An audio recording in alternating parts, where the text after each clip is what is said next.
Lorsque Julie Pietri s'est heurtée à son public à Wallers, les critiques ne l'ont pas épargnée, qualifiant sa prestation de désastre et son comportement d'irrespectueux. Mais derrière ce moment sur scène se cachait toute une vie de pression, de douleur et d'histoires personnelles que le public ne pouvait pas voir. Aujourd'hui, à 70 ans, la voix emblématique de Ève, Lève-toi rompt enfin le silence. Et ce qu'elle révèle ne laisse aucun doute. Cette soirée ne portait pas seulement sur les applaudissements. Elle était le fruit de longues années passées à tout enfouir. Voici l'autre version de l'histoire, celle à laquelle personne ne s'attendait, mais que beaucoup soupçonnaient depuis longtemps. Il m'a complètement détruite. Au début des années 1990, Julie Pietri était au sommet de sa carrière musicale. Derrière son image publique étincelante et ses succès comme Ève, Lève-toi, elle vivait en silence ce qui allait devenir la relation la plus destructrice et marquante de sa vie. À l'époque, elle était tombée amoureuse de celui qu'elle qualifierait plus tard comme l'amour de sa vie. Mais cette relation, qui promettait stabilité et partenariat créatif, allait se transformer en véritable cauchemar. Julie et son compagnon collaboraient également sur le plan professionnel, ce qui rendait leur lien encore plus complexe. Leur collaboration donnait l'illusion d'unité et de respect. Mais comme elle l'a révélé plus tard dans les colonnes d'Ici Paris et du Journal de France, la dynamique a vite basculé. Pendant longtemps, cela ressemblait à de l'amour, dit-elle. Puis, je suis devenu un objet maltraité, destiné à glorifier sa personnalité. Selon Julie, cet homme s'est montré émotionnellement abusif et contrôlant, ce que les psychologues identifient aujourd'hui comme un pervers narcissique. Ces individus commencent souvent comme séduisants et attentionnés avant d'instaurer peu à peu une domination par le gaslighting, l'isolement et la cruauté psychologique. Dans le cas de Julie, elle fut constamment rabaissée, dévalorisée en tant que femme et en tant qu'artiste. Il m'a complètement détruite, a-t-elle avoué. Ce qui rendait la situation encore plus insidieuse, c'était la confusion émotionnelle qu'elle ressentait. Julie restait attachée, croyant encore que cet homme l'avait véritablement aimée, ce qui rendait la trahison d'autant plus douloureuse. Je suis devenue la proie d'une autorité masculine abusive, confiera-t-elle plus tard. La manipulation était parfois si subtile qu'il devenait difficile de distinguer l'inquiétude de la domination, le soutien du sabotage. Il rabaissait aussi ses assistantes, se souvient-elle.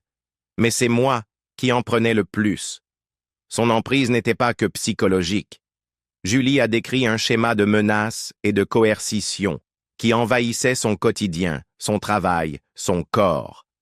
Lorsqu'elle a commencé à tomber amoureuse d'un autre homme, celui qui deviendrait le père de sa fille, le comportement de son ex a atteint un niveau terrifiant. Furieux à l'idée de la perdre, il a commencé à la harceler sans relâche. Il la suivait, l'attendait devant chez elle, et l'a même agressée physiquement. « Il me tordait les poignets, » dit-elle. « Il m'attendait devant mon immeuble. Il me traquait. » Le moment le plus glaçant survient lorsque Julie découvre qu'elle est enceinte de son nouveau compagnon. Après 10 ans passés avec son agresseur et croyant ne jamais pouvoir avoir d'enfant à cause de son endométriose, cette grossesse aurait dû être une bénédiction.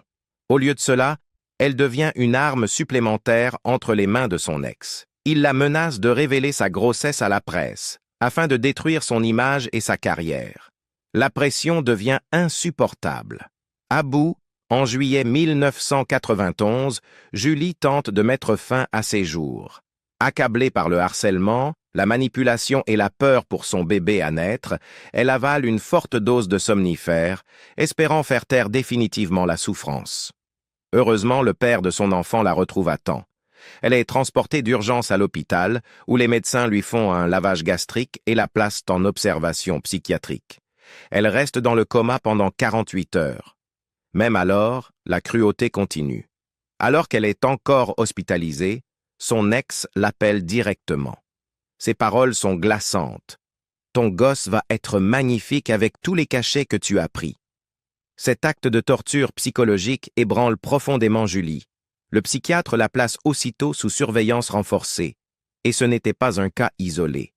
Après leur rupture, son ex refuse de sortir de sa vie. Pendant plus d'1 an, il poursuit son harcèlement.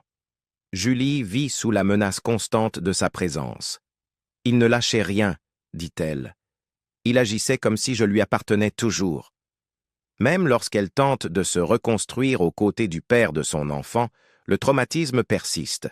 Elle donne naissance à sa fille Manon en 1992, qu'elle décrit comme « un ange tombé sur mon épaule ». Mais la maternité n'efface pas les cicatrices. Julie se lance dans une psychanalyse intensive pour démêler les fils du traumatisme. « Je suis entrée en analyse comme on entre dans un couvent », confie-t-elle, évoquant le travail intérieur profond qu'il lui a fallu accomplir pour entamer sa guérison. 8 ans plus tard, le traumatisme ressurgit. Mais même après avoir survécu à une décennie d'enfer aux côtés d'un partenaire manipulateur et narcissique dans les années 1990, les batailles émotionnelles de Julie Pietri étaient loin d'être terminées. Échapper à un prédateur ne l'a pas protégée d'en croiser un autre. Aux alentours de 2011, 8 ans avant ses révélations publiques, en 2019, Julie s'est retrouvée une nouvelle fois piégée dans une relation qui avait commencé sous le signe de la séduction avant de virer au cauchemar psychologique. Cette fois, l'homme était un cadre influent d'un grand casino. En apparence, il était généreux, stable, charismatique.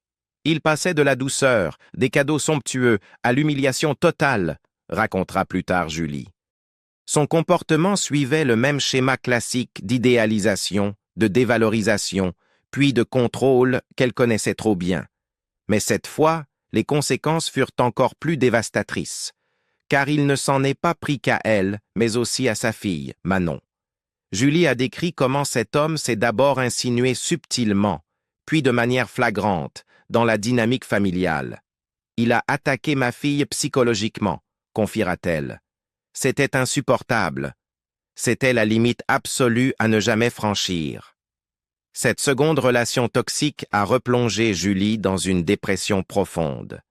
Elle admettra plus tard que sa vulnérabilité, nourrie par une enfance traumatique et des années d'abus, l'avait rendue à nouveau sensible à l'emprise d'un narcissique. « Je n'étais pas aussi guérie que je le croyais », déclara-t-elle dans une interview au Journal de France. « Ces gens savent exactement qui viser. Ils sentent vos failles. » Pendant ces années, Julie s'est retirée des médias traditionnels. Elle a évité la télévision, les plateaux, les événements promotionnels. Elle a préféré une voie plus discrète. Tournées internationales, festivals d'été, concerts live, loin du regard intrusif de la presse à sensation française. Certains médias, inconscients des raisons de son retrait, ont interprété son silence comme une crise mystique ou une lubie excentrique. Un exemple particulièrement cruel, un magazine à scandale publia une photo d'elle en plein concert, bras levés vers le ciel, accompagnée de la légende. Depuis qu'elle a quitté son compagnon, elle trouve refuge dans la prière. Mais Julie ne priait pas. Ces malentendus publics ne firent que renforcer son isolement. Elle cessa de donner des interviews, refusa les tapis rouges, garda le silence sur sa vie privée. « Je ne supportais plus que ma vérité soit déformée », expliqua-t-elle. « Alors j'ai tout gardé pour moi. » Et pourtant, malgré l'ombre, Julie a fini par retrouver le chemin de la lumière à ses propres conditions. En 2003, elle est invitée à participer à Retour gagnant, une émission spéciale réunissant les artistes emblématiques des années 80 pour une performance en prime time. Julie choisit de chanter « Vivre pour le meilleur », la ballade émotive de Johnny Hallyday sur la résilience et les jours meilleurs. Sa prestation touche en plein cœur. Elle remporte la première place. Cette chanson, c'était plus qu'un titre, confiera-t-elle. C'était un message, que j'étais encore là, que j'étais vivante, que je me battais. Ce moment marquera un tournant. Peu à peu, Julie commence à reconquérir des morceaux d'elle-même ensevelis sous les traumatismes. Elle reprend des concerts choisis, se reconnecte avec son public et accepte de participer à des tournées nostalgiques comme Stars 80 ou Âge tendre. Mais jamais elle ne prétendra être totalement guérie. Elle choisit au contraire de parler, avec prudence mais sincérité, des séquelles durables de l'abus psychologique. Dans une interview de 2020, Julie lance un avertissement fort. « Un homme qui vous humilie ne vous aime pas. Il est incapable d'aimer. Il se nourrit de votre souffrance pour combler son propre vide. Et quand il en a fini avec vous, il passe à la suivante. » Ces mots, forgés dans l'expérience, résonnent profondément chez les femmes ayant vécu des traumatismes similaires. Julie devient une voix officieuse pour les survivantes de violences émotionnelles et narcissiques, en particulier celles dont la douleur a été ignorée, banalisée ou ridiculisée à cause de leur notoriété, de leur beauté ou de leur réussite apparente. « Les gens pensent que vous êtes trop forte pour être victime, » dit-elle. Mais la force ne protège pas de la manipulation, et la vulnérabilité n'est pas une faiblesse. Au cœur de son chemin de guérison, il y a toujours eu sa fille, Manon. Manon, sa raison de survivre. Diagnostiquée endométriose et persuadée de ne jamais pouvoir enfanter, Julie appelle Manon son miracle. C'est l'amour de ma vie. Elle m'a sauvé de la dépression et du désespoir. Au fil des années, Manon est devenue une femme accomplie et indépendante, travaillant dans l'événementiel et s'étant fiancée à un architecte paysagiste. Malgré tout ce qu'elles ont traversé, elle est restée extrêmement proche de sa mère. « On s'est protégés mutuellement », confie Julie. « C'est ma meilleure amie. » 13 ans pour dormir. Son traumatisme ne commence pas avec cette relation abusive. Il prend racine dans le chaos de ses premières années. Bien avant la manipulation des hommes, Julie Pietri avait déjà appris à survivre à la peur, à la violence et à l'exil. Née en 1955 à Alger, Julie Pietri vient au monde dans un climat d'explosion, de coups de feu et de troubles civils. Avant même de pouvoir forger ses premiers souvenirs, son enfance est déjà marquée par la guerre. Les premières années de Julie se déroulent durant la guerre d'indépendance de l'Algérie, un conflit sanglant et complexe opposant la France au Front de libération nationale. Elle grandit dans un quartier résidentiel d'Alger, mais malgré ce cadre civil, la sécurité est illusoire. « Je suis née en guerre », a-t-elle confié à France Info en 2019. Tout explosait autour de nous. Son père, Xavier Pietri, craignant pour la sécurité de la famille, aurait piégé leur appartement pour éviter qu'il soit occupé par le FLN ou par l'armée française. Le climat psychologique à la maison était fait de vigilance extrême et de peur constante. Julie décrit des corps gisant dans les rues, recouverts de draps, des vitres brisées par les explosions et le bruit assourdissant des détonations comme partie intégrante de son quotidien. « J'ai vécu ma petite enfance sous les bombes », se souvient-elle.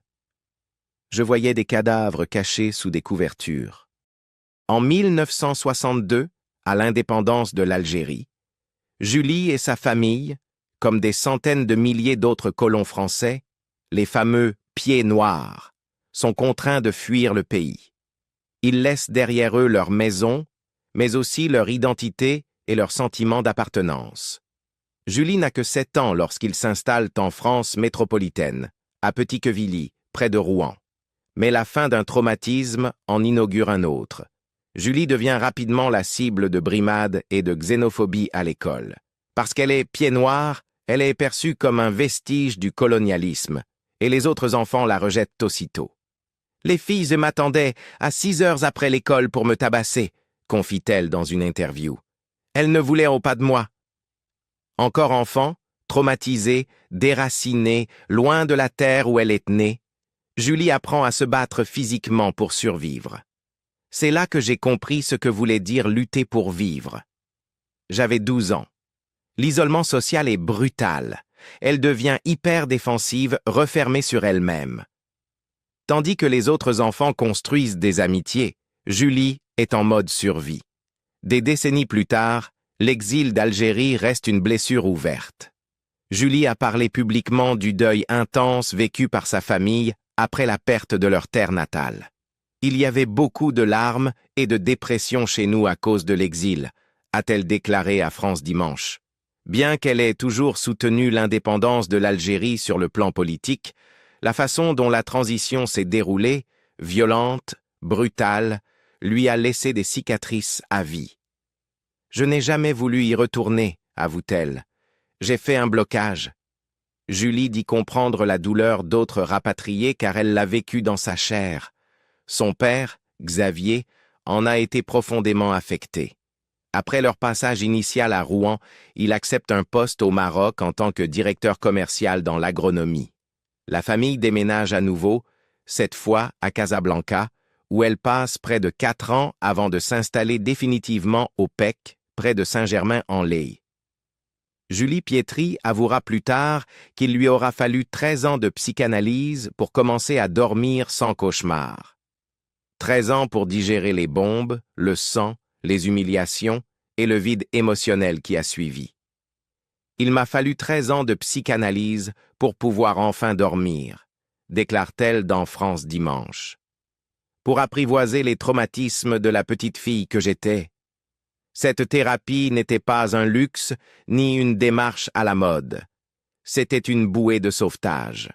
La guerre et l'exil avaient programmé son corps et son esprit à rester en alerte dans un état de peur et de méfiance permanent.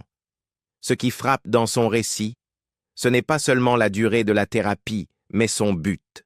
Non pas devenir plus forte ou plus performante, mais simplement dormir. Cette fonction humaine essentielle lui avait été arrachée pendant des années. En plus de la guerre et de l'exil, l'environnement familial de Julie manquait cruellement du soutien affectif nécessaire pour atténuer un tel choc émotionnel. La tendresse à la maison était rare, confie-t-elle dans plusieurs interviews. Ses parents, absorbés par leurs propres pertes et les urgences de la vie quotidienne, n'ont pas su, ou pas pu, lui offrir l'amour et la validation dont elle avait besoin. Julie a grandi dans un foyer où l'amour ne s'exprimait pas ouvertement. Ses premiers attachements se sont construits dans la distance, la réserve.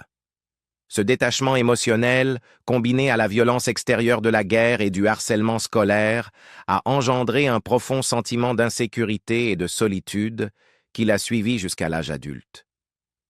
Quand les émotions débordent sur scène. La fragilité émotionnelle de Julie Pietri a profondément influencé sa carrière, la poussant souvent à se retirer de la scène au moment même où les projecteurs brillaient le plus fort. Le 13 juillet 2024, ce qui devait être une soirée de nostalgie et de musique, s'est transformé en cauchemar médiatique pour la chanteuse française. Lors d'un concert à Wallers, petite commune du nord de la France, l'artiste de 69 ans, connu pour son tube emblématique « Ève », Lève-toi, s'est retrouvé au cœur d'une polémique qui a déclenché une vive controverse. Très vite, des accusations ont circulé. Julie aurait insulté le public, affiché une attitude odieuse et quitté la scène en colère. La réaction fut immédiate, polarisant les fans et ouvrant un débat sur le professionnalisme, les limites à ne pas franchir et les attentes démesurées placées sur les artistes. La controverse éclate lorsque le maire de Wallers, Salvatore Castiglione, condamne publiquement le comportement de la chanteuse. Dans une interview accordée à La Voix du Nord, il qualifie le concert de « prestation ratée » et affirme que l'artiste aurait insulté son public à plusieurs reprises. Selon lui, Julie Pietri aurait mal réagi à un manque d'enthousiasme de l'assistance, concluant la soirée par une déclaration cinglante « J'ai connu le pire public à Wallers ». Cette critique est reprise sur les réseaux sociaux, où de nombreux spectateurs expriment leur choc face à son attitude. Des messages décrivent son comportement comme inacceptable, irrespectueux et agressif, renforçant l'idée que la chanteuse aurait perdu tout lien avec son public. Une spectatrice écrit « Elle est venue chanter pour nous et est repartie en nous insultant. Nous ne méritions pas ça. » Le scandale s'amplifie lorsqu'il est rapporté que Julie aurait exigé à plusieurs reprises que les spectateurs arrêtent de la filmer pendant son concert. Face à la montée des critiques, Julie Pietri rompt le silence. Le 16 juillet, elle s'exprime publiquement dans La Voix du Nord et publie un communiqué officiel sur ses réseaux sociaux. Dans sa réponse, elle dément catégoriquement avoir insulté ou agressé qui que ce soit. « Je crois rêver », déclare-t-elle. « Ai-je déjà insulté quelqu'un? Été violente? Moi, agressive? C'est de la folie. » Elle insiste avoir agi avec professionnalisme tout au long de la soirée, posant même pour des selfies avec ses fans et rendant hommage au lieu du concert. Le site patrimonial de Wallers-Arenberg, lié au film Germinal. Toutefois, elle reconnaît avoir été très mal à l'aise face aux enregistrements incessants, notamment lorsqu'un spectateur a continué à la filmer malgré 2 avertissements de sa choriste. « On ne peut pas filmer un concert entier et le diffuser gratuitement », explique-t-elle. « C'est voler ma prestation. Le maire a signé un contrat, et lorsqu'on signe un contrat, on le respecte. Cette clause interdisant la captation en faisait partie. » Son équipe ajoute que la controverse repose en réalité sur un désaccord juridique concernant le droit à l'image et à la propriété artistique, et non sur une réaction émotionnelle déplacée. Dans un communiqué complémentaire, ses représentants précisent « Julie Pietri n'a jamais insulté son public.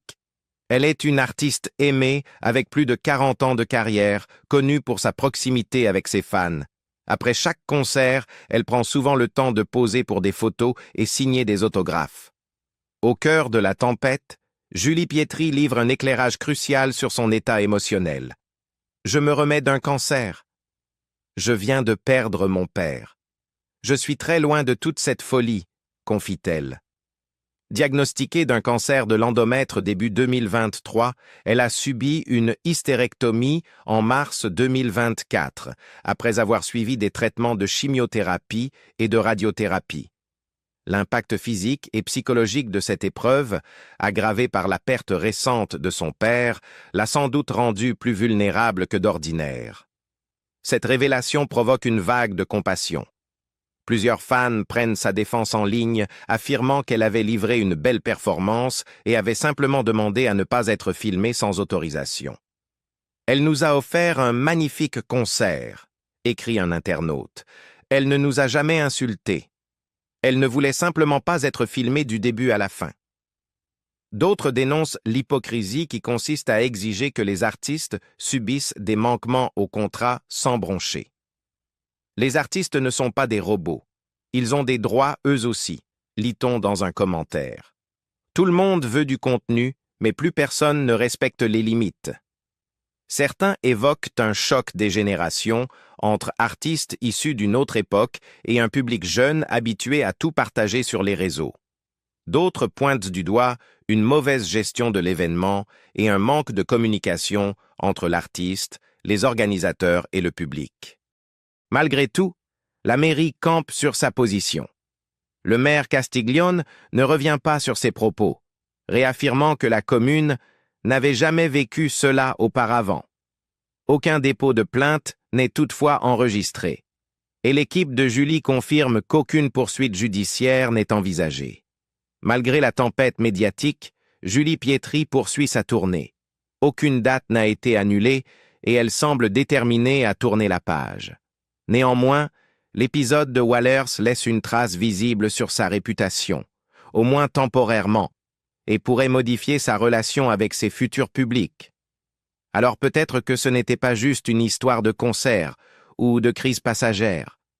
Peut-être que c'était le fruit de toutes ces années de douleur, de pression, de silence contenu. Maintenant qu'elle s'est enfin livrée, ne devrions-nous pas offrir à Julie Pietri un peu plus d'empathie que de jugement? Partagez vos pensées en commentaire. Votre opinion a-t-elle changé? Si oui, laissez un like, abonnez-vous pour d'autres histoires derrière les projecteurs, et souvenez-vous, même les légendes saignent derrière le rideau.